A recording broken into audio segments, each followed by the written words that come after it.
Hello, my name is Cheryl and I'm the founder of the Beacon Media website. And today I'm going to give some help to those teachers who would like to set up a kindergarten. So currently I'm helping teachers in Vietnam, in Fiji and the Solomon Islands. And I hope that teachers from other countries might get some help from this video. So we're talking today about kindergarten. Children who are ages 3, 4 and 5, and they're getting ready for school. So this is not formal education. We can think of it as getting ready. So we're going to look at the word kindergarten, and it's a German word, which means a child's garden. Now, I want you to think about a garden. So what do we see in a garden? We see beautiful flowers of different colours, perhaps some insects. We see plants of different shapes. We hear sounds of birds and bees. We can feel the warmth of the sun. We could feel the textures of the leaves on plants. And we could smell the beautiful smells of flowers. So setting up a kindergarten is like setting up a beautiful garden where children are free to come and explore. So what are they exploring? They're exploring colours. So you need to have plenty of colour in your kindergarten through paint, coloured papers, coloured toys, and the same with shapes. Plenty of shape activities. Textures, how things feel. Children can feel sand, water, toys while they play. Sounds. So children need music, rhythm, dance. And looking at God's creation, where they can learn what is similar, what is different. They're learning new words about the creation, about insects, about plants and animals. Well, our kindergarten curriculum has come from a curriculum that was written by Rita and Steve Mayers, and this originated from YWAM. And I would like to read now something that was written by Rita Mayers on behalf of the child. So she's written this as if the child is speaking. So I want you to think about what the child will be learning in kindergarten. When I'm painting, I'm learning to develop my imagination. I'm learning to develop my eye-hand coordination that I will need for writing. And I'm learning about colour and shape. When I'm drawing, I'm learning about how to hold a pencil and how to control the pressure of the pencil. I'm learning to express myself with words about the drawing that I'm doing, about colour, shape and size, again about eye-hand coordination, and just the basic strokes that we have in our English language for writing. What about cutting? I'm learning to control the small muscles in my hand. Gluing. So when we glue, we're doing collage. So that word collage means sticking things on. So I'm learning about different textures. We can stick on things that feel rough or feel smooth. We can learn how to create pattern and design. when I'm learning about the creation, plants, stones, rocks, animals, insects, I'm learning to appreciate the wonderful Creator, our God. I'm learning new words. I'm learning about colour, texture, weight and size. How to put things in groups. What's similar, what's different. When I'm looking at books, I'm learning that books are important and they are enjoyable. It's so important that children hear 1,000 stories before they're ready to read. They're learning that printed marks on the page represent words. Then they can express their own thoughts and feelings about the story. They're learning to handle the books with care and to follow the ideas in a story. And that one day, when I'm ready, I will be able to read books myself. They can use the language from the stories in their own speech and use their imagination to make up their own stories. So this is getting ready for writing. I don't mean handwriting this time, I mean writing their own stories. Now, what about playing with blocks, cars, trucks? All those things can go together. We're learning about shape and size and length, how to make patterns with the blocks, and very importantly, how to cooperate with other children. What about outdoors? Playing on the climbing equipment or playing with balls and skipping ropes. We're developing the physical strength, coordination and balance. Again, how to cooperate with others, getting involved in group play, and how to solve problems.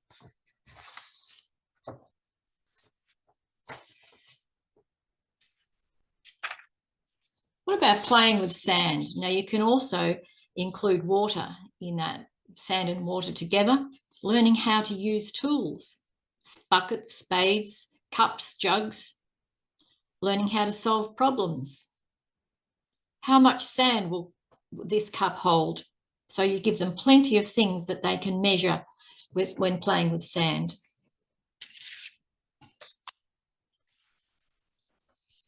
Sorting activities are very important. Which things go together? They can then notice the likenesses, the differences, and put things in groups. They can put things in groups of colour, size and shape. They can learn which group has more, which one has less.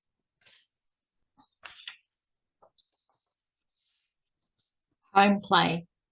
So in your kindergarten, you'll set up a home centre where you will provide the children with cups, forks, spoons, things that they would use in a home. Now, these can be toy cups and plates and so on, or they could actually be real ones. It doesn't matter. So in the home centre, I'm learning to express myself with words while playing with others, to make decisions and to use my imagination. Okay, the sounds, making music. So music's very important. Children are learning about rhythm, that music can be fast, slow, loud, soft, high or low. They're learning listening skills. Now, listening skills come before children learn the sounds of the alphabet. They have to learn to listen to the sounds around them. They can recognise different sounds. And singing is very good memory training because they can learn the words of songs. So all of these activities help children get ready for the next stage of learning. So it's more than just the brain. Remember, it's the physical, the small muscles of the fingers, the large muscles playing outside with balls, climbing, developing strength. Language, developing language is very important before they learn to read. Emotional, sometimes children get frustrated because they can't do things. So it's important that they overcome that, and they continue to try to do things that are hard for them. Social. So it's important that children are learning to play with others and solve problems, and to learn how to cooperate. So just going through all the aspects of the child's garden again. Painting, very important.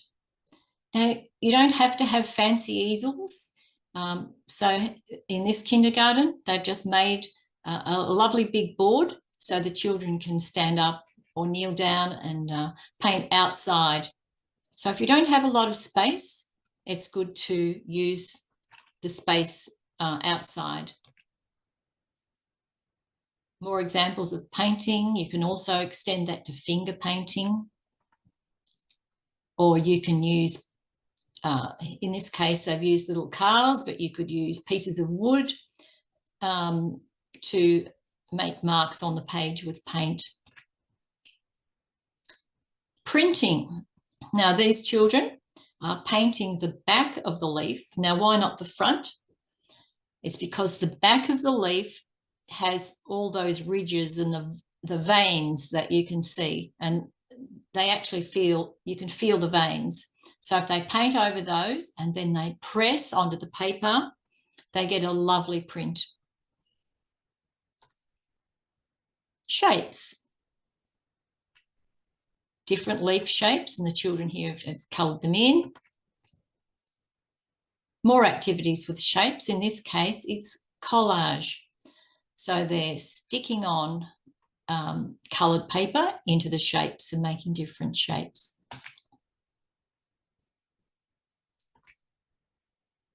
Some examples of blocks. Now, if you don't have a set of coloured blocks, it doesn't matter. You can get building offcuts, sorting activities, putting things together, the same colour together, or the same shape, or the same size together. How things feel, that's textures. So they can feel the Play-Doh, but you can also make different textures with Play-Doh by providing forks and knives and things like that. So here are ways to change the way that the Play-Doh feels by stamping. Water play. Now, this could be done outside. More sorting activities on how things feel. Soft, smooth, bumpy. So this is classifying or putting the same things together. Very important kindergarten activity. Sand play. Again, you could do this outside. Thinking of a creation activity. So here we have planting.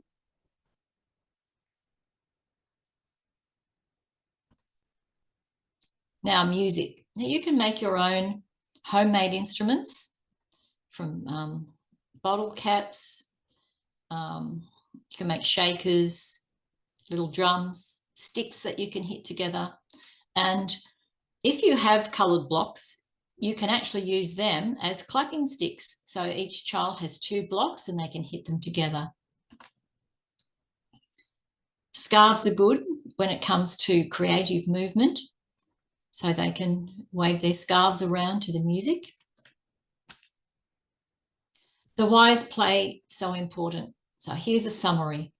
It develops the imagination and creativity, helps develop language, helps children solve problems, develops their fine motor, which is the small muscles, and the gross motor, which is their large muscles in the arms and the legs.